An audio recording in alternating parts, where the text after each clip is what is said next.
Окей. Сайн бацхан та бүхний гэр бүлийн гишүүн Томас гэлээ.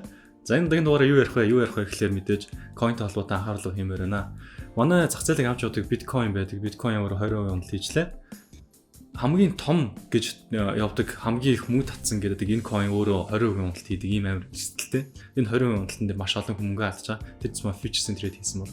Тэрний futures trade хийдэг үү? Үгүй би ерөнхийдөө дан спотоор авдаг. Спотоор авдаг coin-удаа.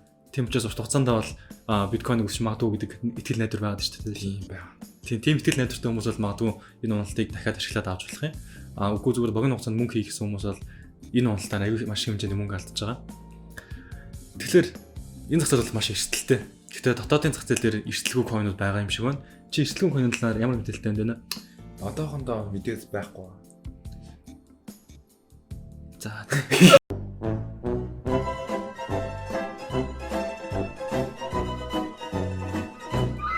За түрүүний дэнийг хэлсэнчлэн эрсдэлгүй койны талаар мэдээлэл нэхэр байдаггүй мэн. Гэхдээ манай дотоодын зах зээл дээр эрсдэлгүй койны талаар мэдээлэл нэг их түгээгээд байгаа. Тэр хүний мэдээллийг үлгэж авч хамгийн сайн сонссон нэг хүн бидний донд байгаад байна. Тэр нь манай Сики юм байлаа.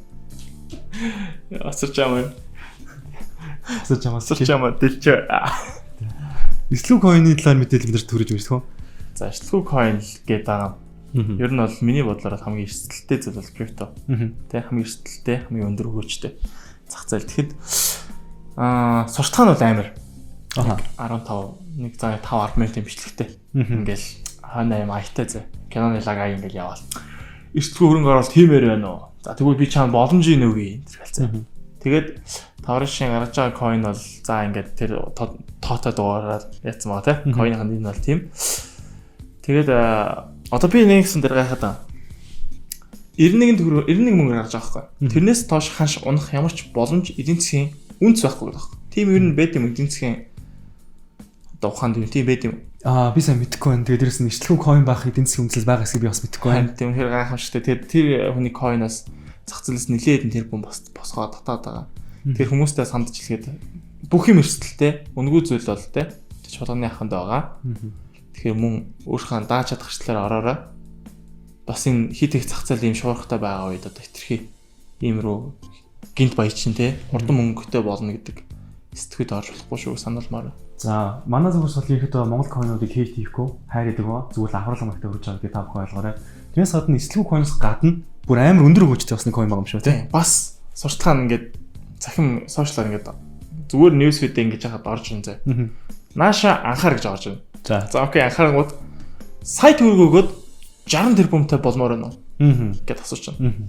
Болмоор шүү дээ. Болмоор хэлгүй яах вэ? Ингээд бодож байгаа хонд амар бас нэг 20 тэрбум ч 18 тэрбум. Нөгөө нэг амар хейт хийгээд нэг миний цамц өвдөрсөн гэдэг залуу бас суппортыг яваад байгаа юм билээ. Тэгээ яг чи болохгүй шүү, муухай шүү гэж хэлмээрээ. Адилхан хейт хийж явал эрсдлийг нь хамт хэлэх хэрэгтэй. Сурталчилгаан дээр нь ядч хэлэх хэрэгтэй байх те.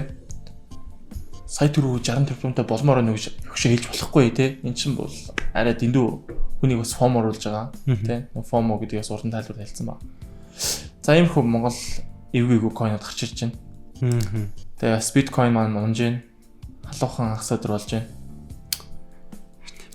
Биткойн хүртэл ингээд 40% уналт үзүүллээ. Хамгийн энэ дэд ханшнаасаа. Тэгэхэд Монгол койн бол 40% байтга унахад монголчууд бид нар яах вэ гэдгийг бодоорой. Өнөө маргааш хаан олны мөнгөөр зэж койнтэй аваарай хэлмээр байна.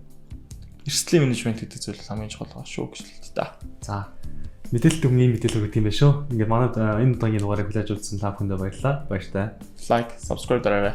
Тийм. Тэрийг мартаа. Нацэг.